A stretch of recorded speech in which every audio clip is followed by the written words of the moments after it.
Welcome to the Just Drive podcast.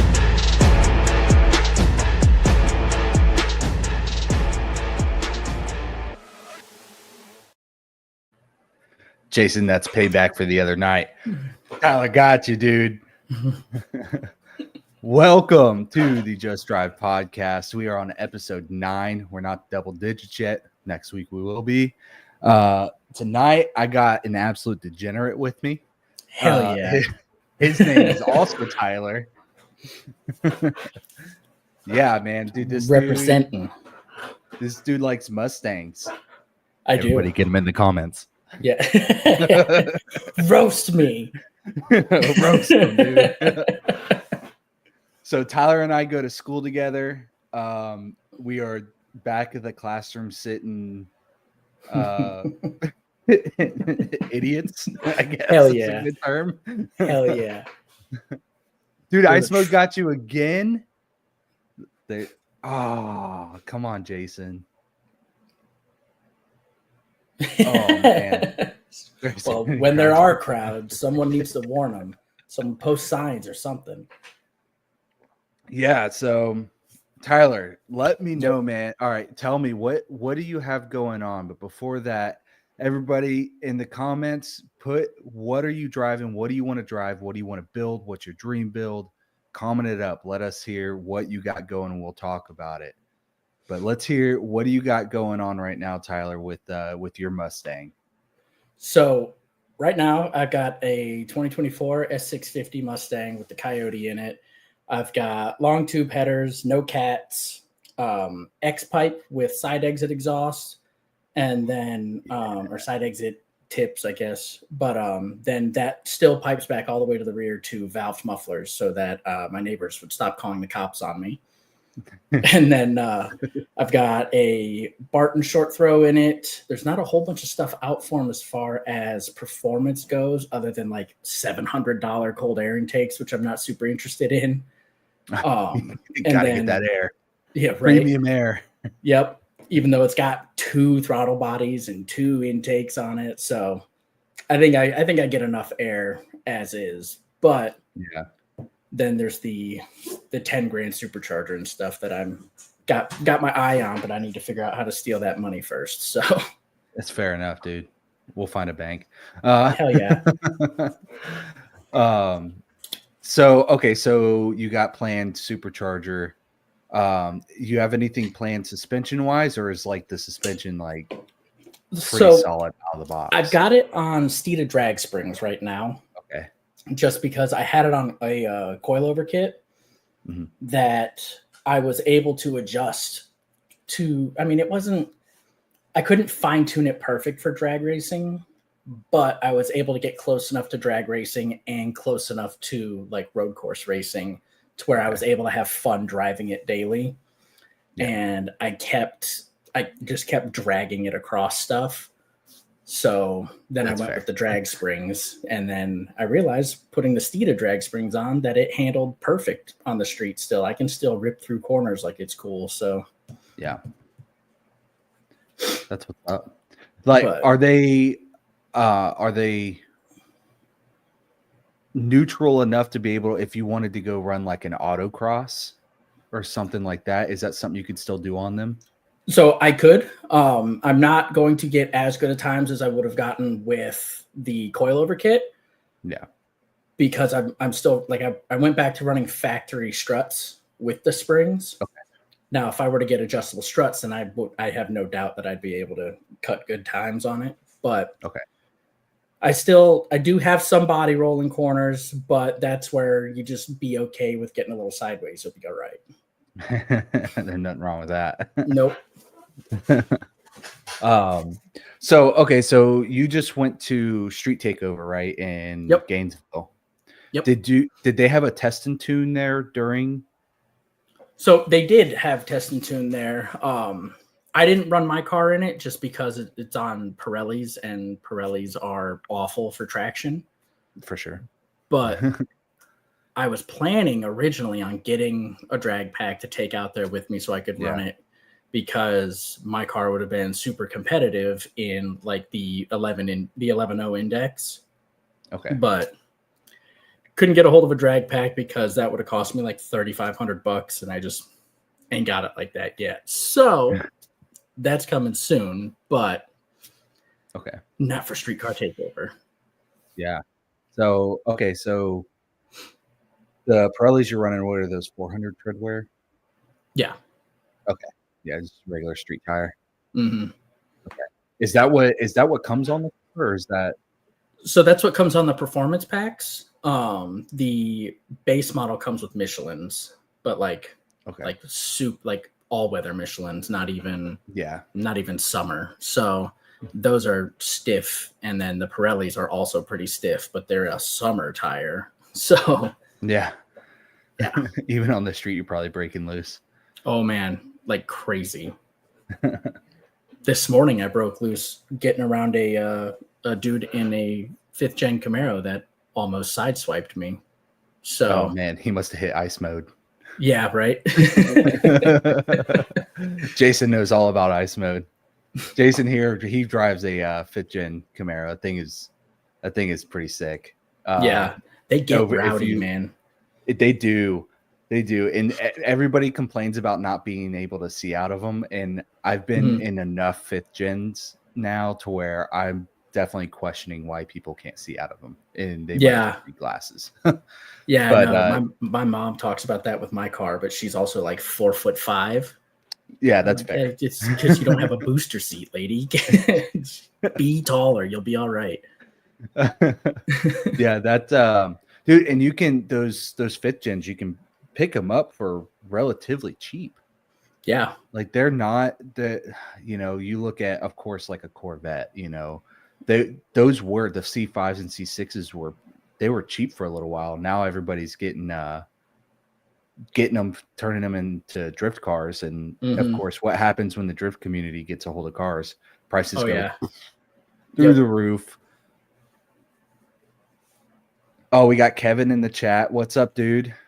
How's that 5th gen Camaro suspension stock for the course? It's pretty decent. I think Jason is still running stock suspension, and I would say his car is still pretty fast. He's still keeping up with guys that are running full coilovers and everything. I think his car performs better on big tracks with the stock suspension, and could probably use some coilovers for like autocross and stuff like that. But on the big track, it definitely you wouldn't even know he was on stock suspension. He keeps up for sure. Okay, he's got BMR 1-inch lowering springs, and that's it for suspension. So yeah, he's got lowering springs, so that probably stiffens it up a little bit, but not. I would say probably not anything too crazy. But that car is sick, man. He showed me a picture. I'll have to post. Jason, send me the before and after picture when you got the car, and then what it looks like now. And I'll post that up. That the side by side of that car from when he bought it and what it looks like now is, you wouldn't even know it's the same car. It's sick. Hell yeah. So, but everybody in, for the most part that I know of in the series that we run, USCA, for the most part's running 200 treadwear tires, and it makes a huge difference. The 200 treadwear, yeah, for sure. I know a couple guys tried out the Hoosiers, the new 200 treadwear Hoosiers, and they were all complaining about it being a square tire and having some rollover on it and losing traction from it. Yeah. So I don't know if that's something Hoosier's looking at into fixing or what. We'll see. Yeah, I mean, it seems like Hoosier makes a lot of their money off of their slicks. Yeah, for drag and for stock car racing. Yeah. So I could almost see them kind of ignoring that, but if they listen to their customer base, definitely it would be a good idea for them to check into that. I mean, you can go to any stock car track, dirt or asphalt, and Mhm. what tire are they running? Hoosier. Right. Yeah. So, I mean, I can imagine that they are making uh, enough money. I would hope so. They probably so one thing that I've noticed is that like companies like Precision Turbos and stuff like that, like Yeah. they focus a lot on the social media influencers now Okay. because that's like people. So like the guy like this shirt, Velocity Motorsports, these guys, Yeah. they they ended up going through. So on the 3 cars that they were running twin turbo kits on, they went through 4 pairs of turbos for Precision. Jeez. They just kept blowing the turbos up, and Precision just like, no man, like send them in, we'll fix them. Like here's a new pair, this and that, because they realize that these guys are getting tens of millions of views on every video, and if they turn their turbo problem into 5 videos, that's all like between the 3 accounts, 5 videos, tens of millions of views each video, they are hitting numbers that equal to the population of the US. So, Yeah. I mean, Yeah. if companies are smart, they will focus on who the on influence is. social media is Yeah. pushing specific kinds of racing. So, Yep. And they're mostly focused on drag racing, right? so far, that's what I've seen a lot of. I have seen so drag racing and drift racing is what I've seen the most of. Okay. And I mean, stock car racing definitely needs to get up there because I mean, that's a good time. So Yeah. hopefully we can build a good solid foundation for some influencers to get big off of that. That'd be cool. Yeah. See, Tyler says he looked at the 660 plus compared to what he's currently running as the RE71s. And it looks like they're a little wider with the same size. Wouldn't be able to go to those until I can get wider wheels. Yeah. I also believe those are a rounder tire as well, which would, the issue people are having with the Hoosiers with the square and losing traction, that would probably help. That keeping with a rounder tire. As far as like autocross goes, like there probably isn't too many issues on like the big tracks, but most of these guys, they all run autocross, and I mean, I can imagine the tires are screaming on autocrosses. Those are tight turns. Dude, even in your like entry level where guys are just bringing their like Hondas and stuff out there, you'll hear the tires squealing the whole time. So I can only imagine once you get guys that are pretty serious into it. The beginning, those fifth gens look good, man. The after, hell yeah, dude, it's insane. Yeah, that car is killer. I usually ride with him on the road rallies, and that thing is rowdy, for sure. Hell yeah, dude. I want that Mini Cooper I was telling you about that I want to do the Coyote swap for. Yeah. Like I really want it to be a drag car, but how fun would 1,000 horsepower Coyote swapped Mini Cooper be on like a road rally? Dude. Just like all-wheel drive, like just big meats on it. And I don't think Josh isn't here tonight because he is on his last trip for the Army right now. And he's getting ready to retire, but he's the owner of OSS. Okay. And I need to get you linked up with him. He's wanting to do some Coyote stuff. Hell and yeah, dude, a Mini Cooper Coyote swap would be just an animal. That would just be that. I don't even know, but like it would turn heads because people would be like, where did that come from? Right. And they see a Mini Cooper and they'd be like, surely that's not it. Yeah. Right. No, and see like the Turbo Gixxer 1000 swap. Like I've seen a lot of people swap leader bike engines into like minis and smart cars and stuff.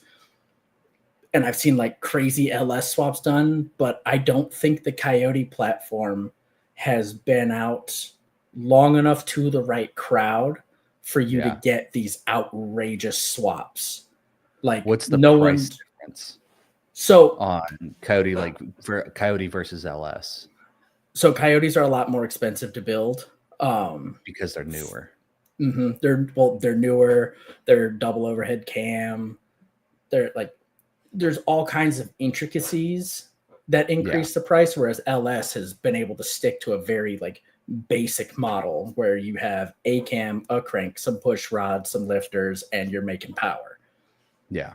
So the Coyotes with the variable valve timing, which I mean, there's not a whole lot of engines out there now as far as the performance space that have the individual cam timing ability.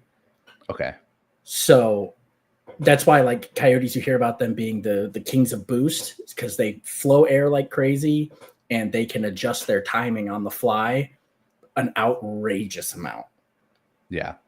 So because of their ability to do that, all of the things that are involved with that, they're pretty expensive to build. So like for example, if I were to get a crate engine that like a crate 4th gen Coyote, like what's in my car, if I get the non-tunable version, it's like 15 to 16K.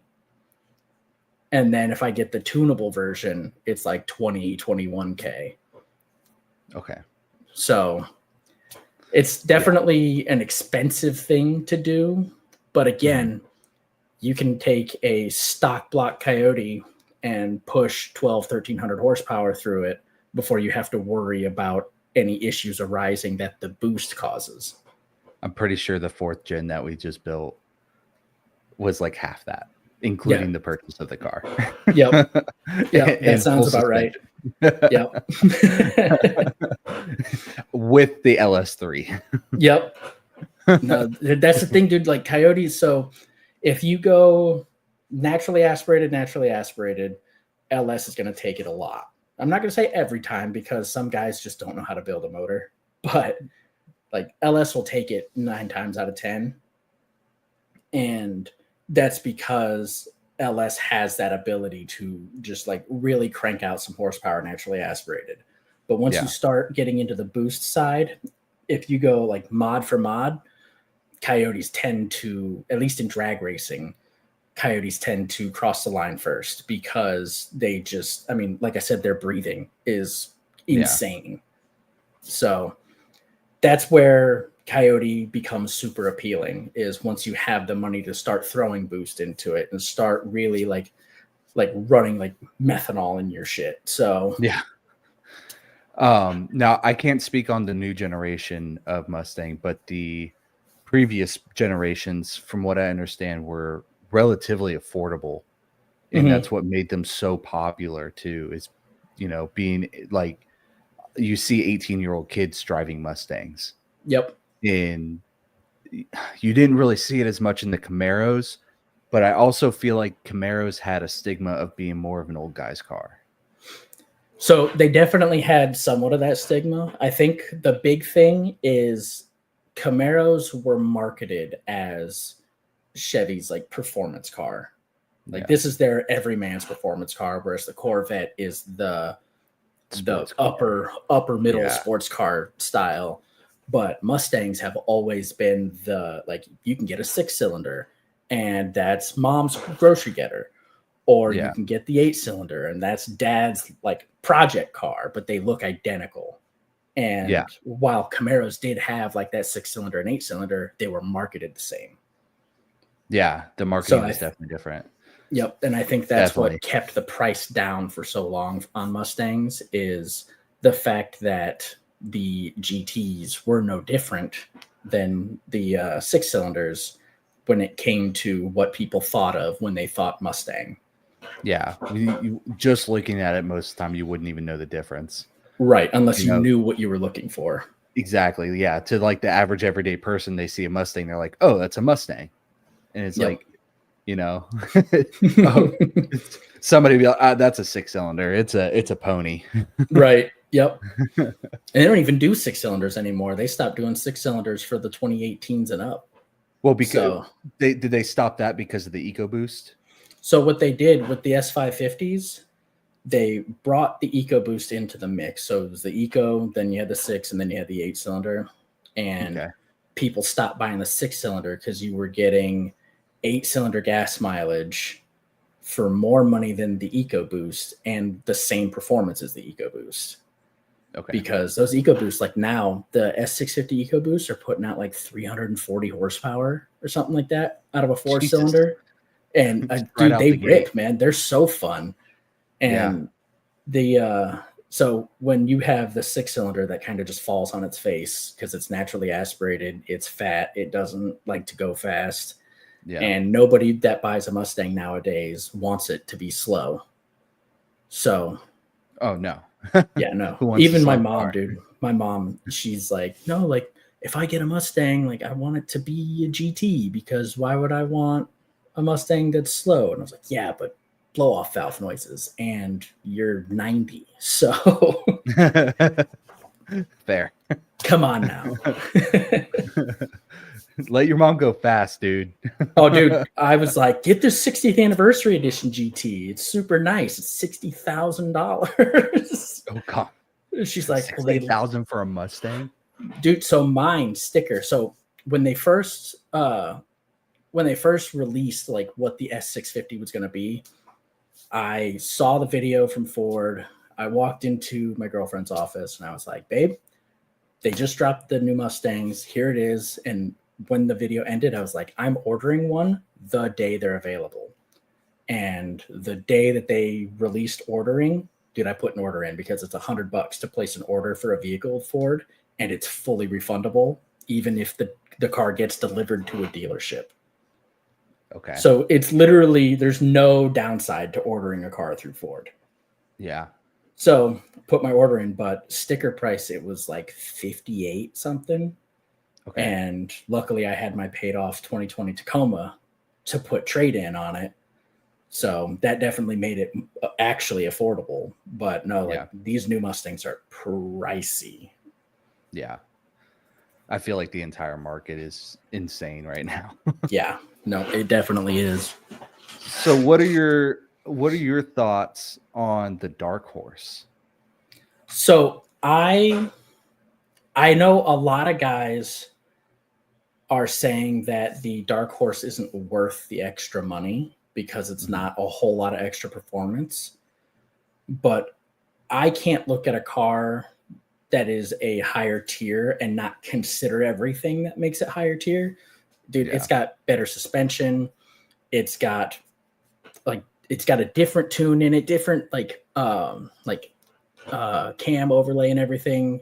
So it makes 500 stock, whereas my car 500's not a little bit of horsepower. That's and that's the people thing. Like forget.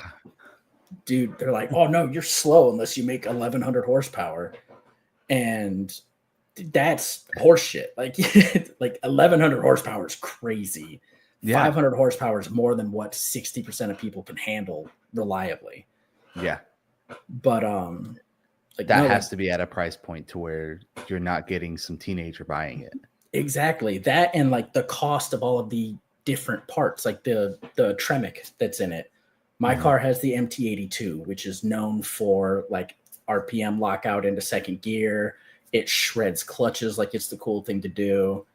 And like the MT82 just has its problems. Is it that everyone not? has. Yep, right. And they've been using the MT82 the whole time they've had the Coyote. Like since 2011, they've been using the MT82, and it's had the same problems the entire time.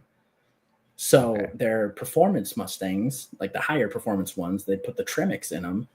Dude, these Tremecs rip. Like I had a 2012 Boss 302 that had a Tremec in it. And dude, I beat the hell out of that transmission. Beat the hell out of it. Never slipped, nothing. And so like you take a car that would otherwise have a $2,500, $3,000 transmission, and you put a $7,000 transmission in it. and then people are upset that you charge more for the car. Like, that's insane to me. Yeah. So I mean, the dark horse, I think Ford cooked with the dark horse. I think obviously it could have been better, but I don't know of a car that's been released that couldn't have been better in some manner. So, I mean, they are coming off of the design of the freaking Mach-E, like that. I'm pretty sure they had a CEO changeover, didn't they? And that's yeah. So I will say that it could have been more, but it's a good start for the new CEO. Yeah, for sure. For sure. I do like the dark horse. I know some people had some issues when it first came out, like people were getting the wrong seats in the car, like they were pulling them out of a GT and throwing it in the dark horse just to get the car out. Yeah. And people were getting kind upset of about that. Put it out there. We'll fix it when they bring it back, when they have a problem. Yeah. No, that's so they were definitely running into supply chain issues because everybody was. Exactly. I ordered my car. It took like 8 months for me to get it. And they released orders like 3 months before they said they were going to start sending cars out. Mm-hmm. So obviously there's the whole, like, don't make a promise that you haven't already set yourself up to be able to fulfill thing. But also they could have gotten a shipment of stuff in and they're not going to know if that stuff works until it gets there, because at that point they have only come up with a design and then sent that off to whatever parts manufacturer they're using. For sure. So like you said, everyone was going through supply chain issues. So I can see things not being ready when people wanted them. I don't agree with like throwing like base Recaro seats into a dark horse and hoping the guy just brings it back a month after he gets it so that he can get the dark horse seats in it. But hey, did you guys notice the seats are purple? My car is yellow. Yeah, right. There's no blue stitching anywhere in here. Just have some salesman out there with needle and thread. No problem, sir. We'll get this fixed for you. Blue Sharpie. He's got fingernail polish. Just yep. Why does my car smell weird? Dude. Yeah. So with the dark horse, I know that I believe it was through IMSA. Ford then came with their Ford Mustang Challenge. Yep. Where you can purchase a track specific dark horse, non-street legal. And I believe they were only listed for around 46. Yeah. And that would get you a ticket into driving in the Mustang Challenge. Obviously, there's probably limited seats. Yeah, I can only imagine the caliber of driver that would get into that if you're able to get into it by purchasing a specific car. From what I understand, because they do it with a few manufacturers, they have the Lamborghini Super Trofeo, the Porsche. I want to say it's the GT4 class, not the GT4 car, but I believe it's based off of the GT4 class. They have a few different ones, but it's just spec racing, and I believe it's amateur racing. I don't think it is. I don't think pros drive in it. I think those are guys that are trying to break their way into getting a seat. Someone. Yeah. So, and I mean, that's a great way to do it, because what other routes are there? You have SCCA and NASA that most of your IMSA drivers are coming from. And dude, that's cutthroat. SCCA, that's if you're saying that you're going to go SCCA to try to make your way into IMSA, you're taking a long route. Yeah. That is not an easy way, because there's a lot of competition.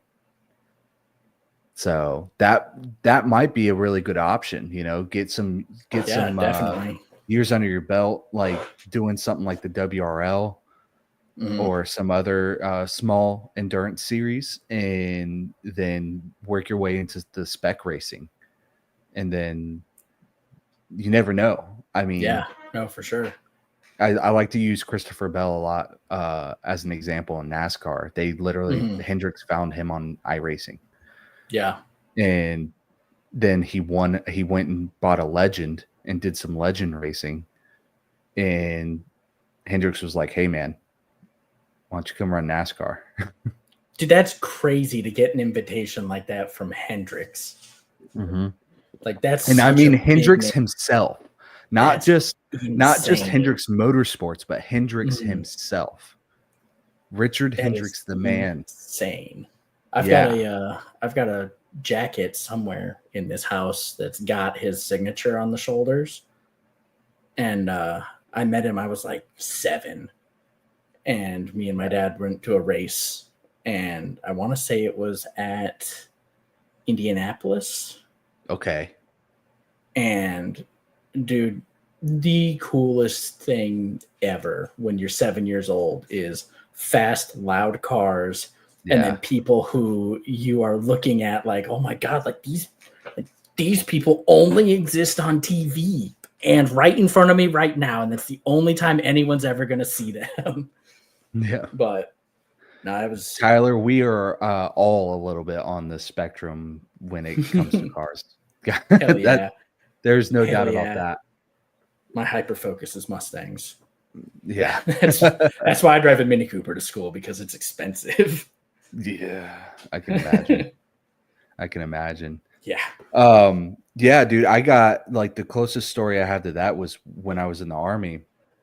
I got called up by my brigade sergeant major, and there was like a group of 5 of us that went up to the brigade staff duty desk. He was standing there, and he handed us all hot passes to what was that, Darlington, down in South Carolina. It was the first year that they brought Darlington back, because they stopped running there for a little bit. And the detail was to go and meet with a media specialist who had family members that were paratroopers, and he wanted to meet paratroopers. Little did I know until I got there, Jeffrey Earnhardt was the one that set this up. Okay. Nice. So we get there, and I find out the media specialist is Jeffrey Earnhardt's media specialist. So we get there, and we're standing in Jeffrey Earnhardt's trailer, his car hauler, and here he comes walking in, and it was the throwback race, and he went full Dale Earnhardt look. And I mean, yes. dude, you would have thought I seen a ghost when he walked through, because he looked so much like his grandfather. The mustache and everything. The way he smiled was the smirk. And I was like, dude, this is what? So, and then I got to sit next to his crew chief during the race, up on the box and everything, dude. That was such a cool experience. Hell yeah, man. So we did the Earnhardts are always cool to be around, just because like most of them are just super chill dudes. They're just like, man, I just want to race. That's all I care about doing. I don't care if I make money doing it. I just want to run. So no, definitely cool dudes to be around. He's definitely a guy that just wants to drive. Jeffrey is. He just wants to be in that seat, and that is cool, because so do I. So do I. Yep. And for me, like the rest of the guys on the detail really knew nothing about NASCAR. I was geeking out. I bet. Met Kevin Harvick, met Matt Kenseth. Okay. We did the parade lap in the pickup trucks, where back when they used to stand in the bed of the pickup trucks and do the national anthem. And we had Matt Kenseth in the back. I leaned back and I was like, my mom doesn't like you. he's like, okay. Yeah, cool. I don't know if you realize, but this is NASCAR. Anyone that isn't specifically a fan hates us. So yeah, that's very true. yeah. No, my I have a mom's split household. So who? All right, who? So my dad was a Mark Martin fan for some reason. Who wasn't? My mom was a Ricky Rudd fan. Okay, yeah. And then you and Jason would get along. Right. I was the kid that they wanted to abuse but legally couldn't. Oh because yeah, I was you a were Jeff Gordon, weren't you? Oh, yeah. Hey man, you cannot argue with results. You can't. And while he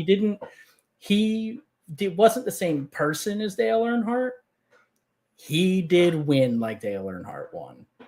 Just constant, just win after win after win after win, dominating. Terry Labonte. Man, that's a name I haven't seen in a while. Jason still thinks Terry Labonte still runs.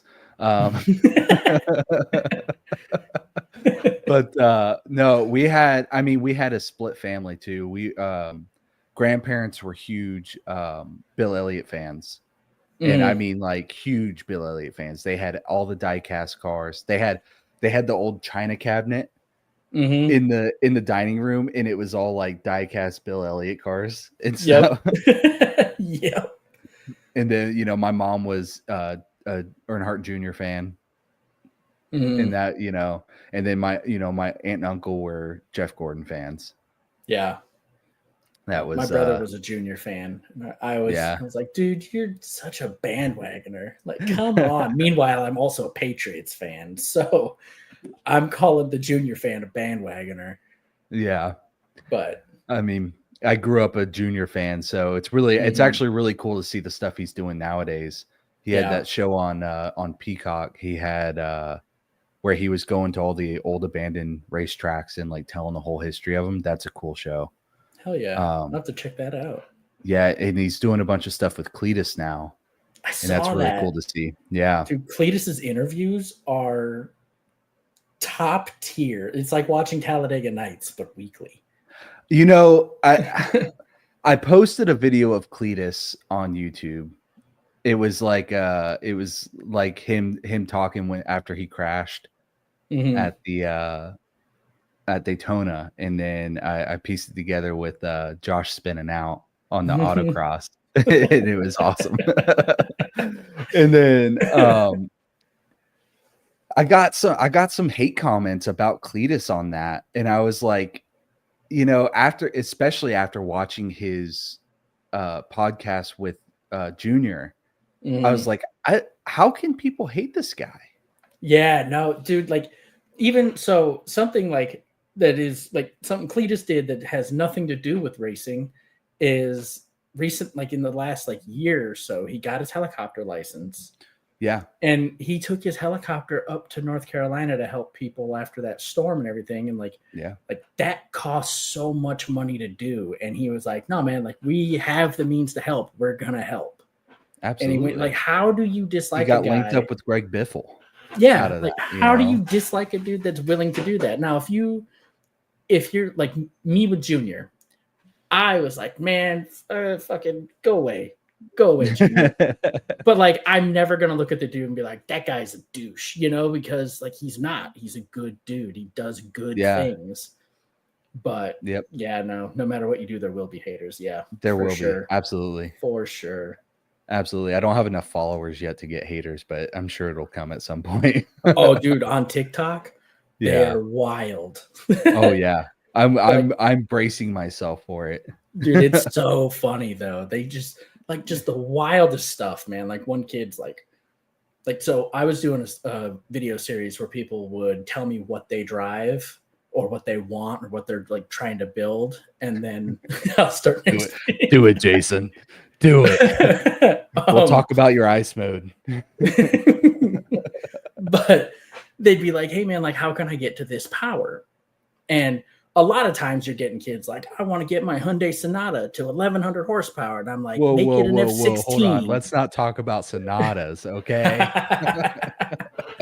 But Don't talk about the work truck. yeah, no, hey. But no, like people would jump in and they're like, well, like, so the unrealistic ones, I would go on there and be like, look, man, like that's not something that you should be aiming for. What you should aim for is something that's like aim for 300 brake horsepower. Don't aim for 1,000 because you're starting at 100 horsepower. So yeah, like aim for something that's more like in your range of reality that I can help you with here, because anyone can be like, no, man, just coyote swap it or LS swap it. That's not helping people, you know? Yeah, I mean, I'm all for LS swapping and doing something weird, you know, but like right. But the 16-year-old kid that just got his first car and he's like, how do I make this fast? Like, you're probably not gonna, but you can make it fun. Yeah, you can, dude. I will tell people all the time, dude. One of my favorite most favorite cars that I've ever owned. I had a Nissan 200 SX, which is like the predecessor to the Nissan Altima. Yeah, and I think I got it for like $2,000. Hell yeah! And dude, it was a pile of junk, but man, it was fun to drive, and it was slow as could be. Yep. But it felt like a go-kart. That's like my girlfriend's Miata, or not Miata. Jesus Christ, she'll punch me in the face if she hears that. Her Mini Cooper. I'm gonna clip that. Right. It's got like 130 horsepower, like brake horsepower. So fun. It's so fun to drive. Like I'm either driving my car that's at about 500 wheel right now that I can rip up and down the highway, or I'm driving her car and I feel like I'm driving a 500 wheel horsepower car, because anytime I touch the wheel to the side, it rips across every lane it can. So like, dude, it's so fun to drive. And that's what a lot of these kids that were commenting on my videos, they weren't understanding. Like, dude, like you have 10 miles under your belt. Learn to drive the car, because that's how you're going to Coyote swap his 68 Ford truck. So, I would say it's going to be some fabrication. Yeah, for sure. It's going to be some fab. But you'll have room, so you won't have to go tube front end. Like on the Coyote swapped Mini, I'm going to have to go tube front end just so I can fit it. But, trying to think if there's anything specific to watch out for. I would say for a truck, I would like the main focus after the Coyote swap. So I would go with a 2nd gen Coyote, because that's going to be your most solid platform there. And the heads aren't going to be super crazy intricate and with like 2 injectors per cylinder and all that dumb shit. You can just go all that new stuff. Yeah, you can just go like basic, like pump fuel, pump air, blow it up, run it. But and then do a 10R80 transmission, the 10-speed automatics, because the 6 speeds don't hold power as well, and the 10 speeds are super smooth. Yeah, I've noticed that a lot lately, and even in USCA, I see a lot of people running automatic before they run manual nowadays. And I don't know if that's necessarily that, you know, there's a lot of people nowadays that can't drive. So I think it starts with that, but like, so one thing I've noticed big in manual drivers, because with Mustangs specifically, everyone is like, no, man, like if you're street racing a manual, or if you're street racing a Mustang, it's got to be a manual, because no self-respecting racer drives an automatic. But like every self-respecting racer that wins races drives automatics. Yeah. Because like you're not outshifting a computer, and no one has like our generation was the last generation that had parents that truly knew how to drive stick to teach us. Yeah. So, and even then, for me, like it's been 10 years since I've even touched manual transmission. Yep. You know what I mean? Like aside from taking one apart at school. Right. You know, but driving manual, it's been 10 years at least. So I on my car, so like I've got the short throw kit in it and everything, but my 3-valve that I had a short throw kit in it. And my dad, he drove it and he was like, dude, how come like I'm trying to double clutch this? I was like, dude, you don't need to double clutch, man. They've had synchros for the last 40 years. Like, the last stick shift you drove was a horse and buggy. What are you doing, man? Like, come on. And he's like, oh, well, I mean, even when synchros were first, like, even when that first started happening, like, you still wanted a double clutch because it just helped everything line up smoother. And I was like, no, man, Because it was new. Yep, right. And not perfected. Right? And I was like, yeah, 40 years, dude. Like, they have been doing it a while. Mm-hmm. But I know a lot of the JDMs from the 90s, like, people are still definitely double clutching them. Mm-hmm. You know, that's the thing, like, racing, dude, if you're trying to double clutch, so first of all, you're not going to want to double clutch while you're racing if you're trying to bang gears. Yeah. But you're also going to hurt your transmission if you don't. So that's like a lot of people are moving over to think like the Turbo 400, dude, the TH400 transmission, money with drag racing. Yeah. Absolute money. So people are starting to realize like, oh man, like I can put this TH400 in with an air shifter on a standalone, and like I can have it adjust its shift points based on like my fuel trims and stuff. And all I have to do is just make sure the air compressor works and I'm good there. That's one less thing that I have to worry about, because like everyone thinks that drag racing is like, nope, mash the gas, drive straight, you're good. And there's so much more to it depending. Dude, I grew up thinking that because I was in a stock car family. Exactly. That's how my dad was. He's like, no, man, drag racing's for, exactly. But no, like if you can eliminate something that you have to do while driving, that's going to make you that much faster. Plus, like I said, you're not going to outshift a computer. Yeah. So that's like manual transmissions are definitely falling off. And I know DCTs were coming in big, but they kind of stalled out a little bit when it comes to popularity because people are running into issues with their DCTs overheating. Okay. So once they overheat, they act like a 90s overheated transmission where they'll get stuck in a gear or they'll lose 2 gears or whatever. So it's definitely like your like regular like automatics that are run off of a computer that are running things right now. So that's crazy. Mm-hmm. That's crazy because I mean, everybody in the car scene would tell you, "Oh, you need to drive manual. Oh, you need to drive manual. I'm better than the computer." The man pedal. The man pedal. Don't get me wrong. Driving manual, it's an experience. Mm-hmm. Like rowing gears is for the driver. Yes. But automatics are for winning races nowadays. Yeah. Not that there's not fast stick shifts out there. There's stick cars at OSW every weekend that are running low 7s. And that's insane to me. It's crazy. Because like these guys, they start with like my car, a 6-speed, and they'll bang through 4 gears on the way down, and in like 7.2 seconds, I'm like getting into third because I just remembered that I have a left foot and I need to do something with it. So like it's crazy to me that these guys are cutting times like that on manuals, but there are some fast manuals out there. It's just for every 3 fast manuals, there's 50 fast automatics.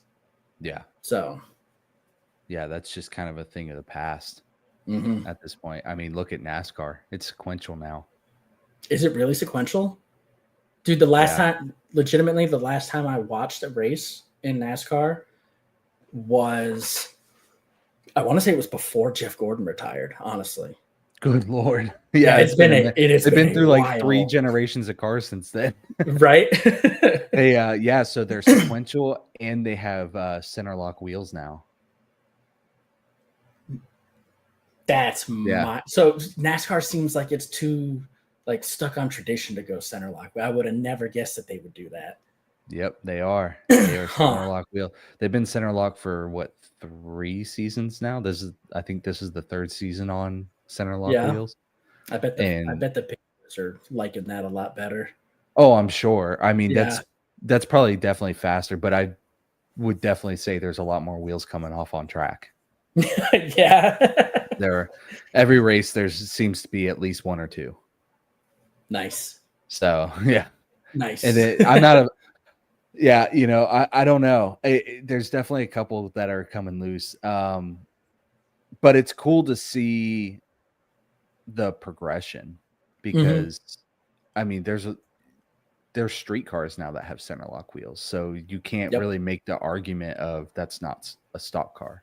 Right. No, because that's there the are thing, cars dude. that come stock with them. Like NASCAR starting as a bootleg operation.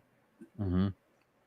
And then being like, oh, dude, like we can, like people want to watch us run these cars and we can Yeah. do it without the cops chasing us. Hell yeah. Yeah. Let's run it on this track. And then people like I've had a couple people ask me when talking about NASCAR, like, man, what do they mean by stock car racing? I was like, well, they used to pull cars out of the dealership, slap a number and some sponsors on them, and hit the track with it.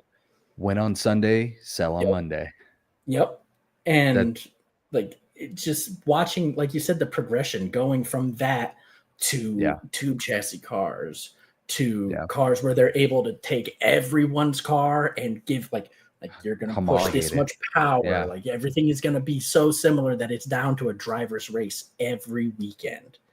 And then like just the different changes that they make, the small ones. Like I remember when you used to see guys like towards the end of the race, the tire changers, they would go out and with the new tires, they would slam them into the rear quarter panels because that would like you change that rear quarter panel shape and it would stop people from being able to pull the draft off the car so they could stay tight in the turns and stuff. Like, and now they've got center lock wheels and like it's crazy. Like gearboxes. Yeah, dude, like it's insane. I mean, so I think the reason they decided to go sequential, what probably caused them to pull the trigger on that was probably because they are running more road courses now. This is definitely like the most that they're running road courses. They're running the streets of Chicago. They're still doing Watkins Glen. They're doing Coda. They run at Coda now. Are they running Road America? I don't remember. They might be running Road America, but they're doing a lot. I think I know they did North Wilkesboro, which is a really small track, so you're going to be shifting on it. You know, but then you still do have your super speedways. Like, sure, the sequential's not going to matter on a super speedway. It's just not. Like, maybe right off rip, as soon as you hit the green flag, you know, it's kind of a drag race to the turn. But, you know, aside from that, once you get into fourth gear, you're skinny pedal down and she's eating. Yep. You know, but on those road courses, I think that's probably why they decided to pull the trigger on the sequential. And I can see that. It would make sense, you know, because what are all these sports car series running at the top level? They're all running sequential. I don't think it's a pneumatic sequential. I believe it is electronic. Okay. So which is faster.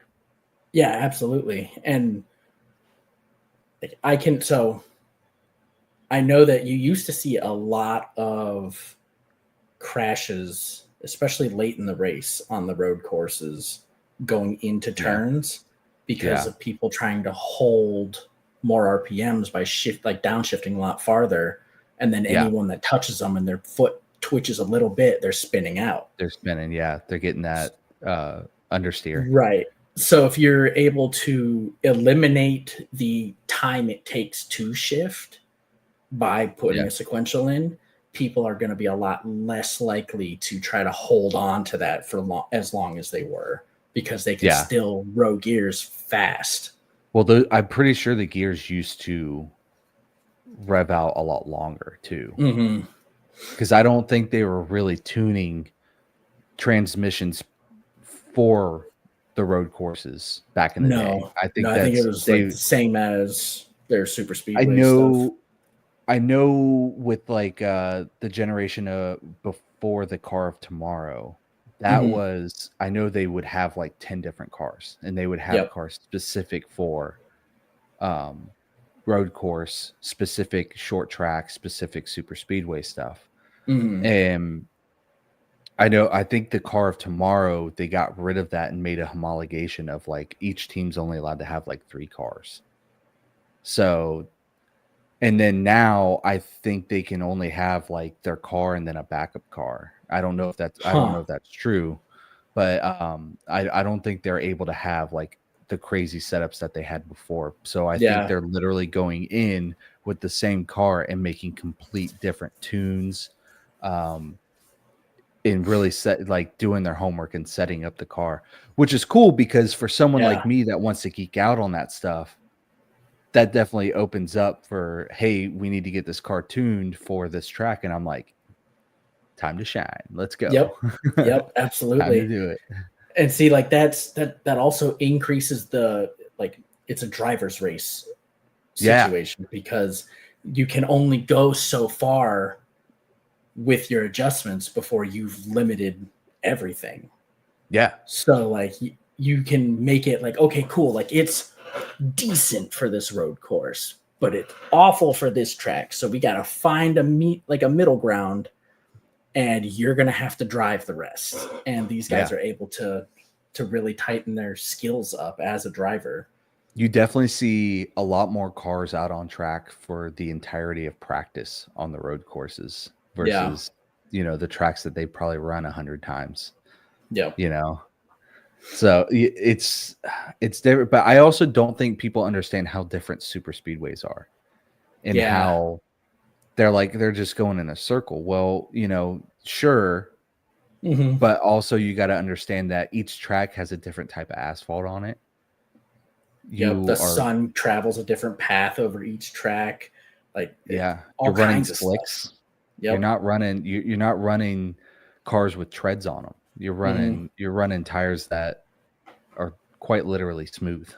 That makes a difference. That's when these cars are going around the track and they're in the draft, especially when they're in the draft, they're basically hydroplaning more or less, and you're just trying to not spin. And that's where that speed comes from, is that draft. So you want to be in it. It's like, that puts you in a vulnerable position, but you need it, and I've definitely learned from running on the simulator. I'm not going to say that I have any real experience, but on the simulator, I have definitely learned that you can't, if you're a lone wolf and you're away from a pack of drivers, your car is at least between 10 to 20 mile an hour slower. No, they just definitely from being in the draft. That was so when I was growing up, I had like my dad explained that to me probably 5 or 6 times on how like how drafting worked. And it took me a while to understand until I was able to see it happen in person. And you could see how the cars like they would get to a certain point getting close to each other on the sides where they would want to pull together. And just watching that happen, and then watching someone come from up top and go cut down into their draft. And then just watching how much faster these cars would get when they were like too wide, or when they were like stacked right on top of each other. So no, it was definitely cool to learn that as a kid, and then applying that to stuff as I got older and started making my car faster and how I wanted to run it here and run it there. So no, definitely it's cool. It's physics. It's definitely it definitely keeps it interesting. I read the book. It's called The Physics of NASCAR. Okay. And this lady, she was I want to say she was a physics professor. Okay. And she went, I can't remember what team exactly she was with. I'm probably gonna read the book again, to be honest, for the 3rd time.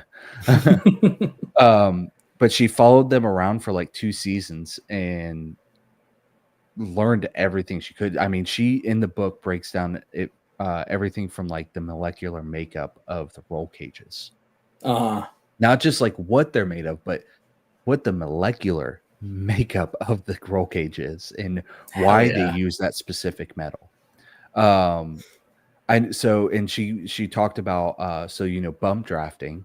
They were putting steel plates behind the front bumper so that they wouldn't damage radiators and stuff when they were bump drafting.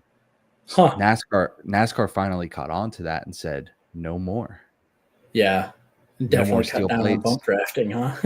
Well, the problem with bump drafting is they were doing it and it was somebody might not be able to handle you slamming into the rear of them because it turned into slam drafting, not bump drafting, and that some people can't handle it and you hit the wrong person and they're spinning out, taking out half the field. Yeah. You'd look at Daytona, Talladega, they always talk about the big one, the big wreck.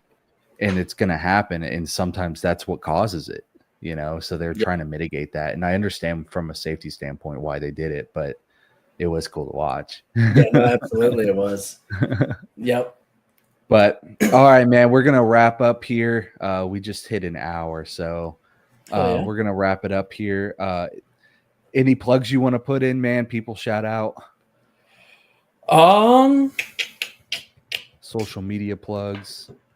I mean, if you guys want to check out my TikTok, I haven't posted a video in a while. It's just Havoc GT. Is it? Havoc GT.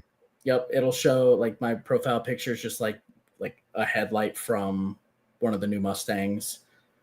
Like I said, I haven't posted a video in a while. I think I am going to get back into posting. But if you guys want to check me out there, by all means, jump on. Hopefully I can start making some more Mustang specific content instead of helping people come up with build lists for their cars and not being able to do a whole bunch to mine. So, but yeah, I mean, I appreciate you having me on here, dude. This was a good time, dude. Yeah, it was a good time. Definitely a lot of good information for sure. Absolutely. The little bit of experience I have is generally in Camaros. So definitely cool to hear more about Mustangs. Something I'm not used to hearing about. So definitely really cool. So you guys hit up like, share, and subscribe to the channel. Hit up the shop. Anything you guys spend there just gets put right back into the channel. Try to build this thing and make it something great. You guys have a good night. Tyler, thanks for being on, man. Absolutely, man. Thanks for having me. Yeah, dude. See you guys. See you.